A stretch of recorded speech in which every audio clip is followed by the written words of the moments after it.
அதாவது உங்களுடைய அரசியல் நோக்கம், நான் துல்லாத மனம் துள்ளும் படத்திலிருந்து நான் விஜய் அண்ணனுடைய தீவிரமான ரசிகர் அப்படின்னு சொல்லியிருக்கீங்க.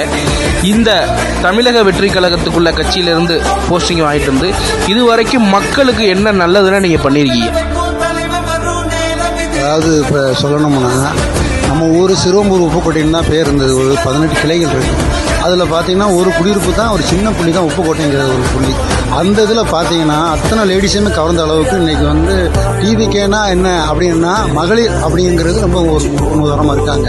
டிவிக்கே பேர் சொன்னால் அன்றைக்கி உப்புக்கோட்டை தான் ஒரு கிட்டத்தட்ட 15 கிராமம் இருக்குது, அடங்கியிருக்கு. ஒரு ஊருக்கு 15 கிராமம் 15 கிளைகள். இப்போ என்னுடைய மூலியமாக நான் கிட்டத்தட்ட நம்ம ஒன்றிய செயலாளரை வந்து நல்லா சிறப்பாக பணியாற்றிட்டு இருக்காரு. அவர் பேர் இருக்கிறவங்க. அவர் மூலியமாக நான் வந்து தேர்ந்தெடுத்து கிட்டத்தட்ட என்னோட கிளைகள் பார்த்தீங்கன்னா நிறைய கிளைகள் இருக்குது. எல்லா கிளைகளுக்குமே நான் வந்து ஆள் ரெடி பண்ணி கொடுத்து பூத்து ஏஜென்ட் நான் பண்ணி கொடுத்துருக்கேன். அவர் இன்றைக்கி எல்லாம் சேர்ந்து பார்த்தா அவர் ஒரு 40 பூத்து ஏஜென்ட் கொடுத்துருக்காரு. இன்றைக்கி நாங்கள் பூத்து கமிட்டிக்கு போகிறதுக்கு எல்லா வகையான ரெடியாக இருக்கிறோம். அதாவது தளபதி நல்லா செய்வார் அப்படின்னு நம்ம நினைக்கிறத விட நம்மளுக்கு வந்து நல்லா செய்வார்னு எல்லாம் நம்புகிறாங்க.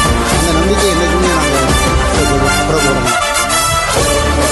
அதாவது கட்சி ஆரம்பித்த உடனே நீங்கள் நாங்கள் ஆட்சி அமைக்கணும்னு நினைக்கிறீங்களா? எதை வச்சு இந்த ஆட்சி அமைச்சிடலாம், இந்த நாங்கள் 2026 நாங்கள் ஆட்சியை பிடிச்சிருவோம்னு எந்த நம்பிக்கையில் சொல்கிறீங்க? எப்படி சாத்தியமாகும் இந்த இது? அதாவது அரசியல் பணி அப்படிங்கிறது வந்து பெரிய பணி. அரசியலில் வந்து எவ்வளவோ முன்னோடிகள் இருக்கிறாங்க, இதுவரை வெற்றி காண முடியல. நீங்கள் வந்த ஒரே வருடத்தில் நாங்கள் ஆட்சியை பிடிச்சிருவோம்னு சொல்கிறீங்க. அது என்ன நம்பிக்கையில் சொல்கிறீங்க, எதனால் சொல்கிறீங்க? இன்றைக்கி ஜனத்தொகை மொத்தம் எவ்வளவு நினைக்கிறீங்க நீங்கள்? ஜனத்தொகை எண்ணிக்கை சொல்ல போனோம்னா அதுக்கு அளவுக்கு இல்லை. அது அதிகமான ஜனத்தொகை இருக்காங்க. 6.5 கோடி பேர் இருக்காங்க.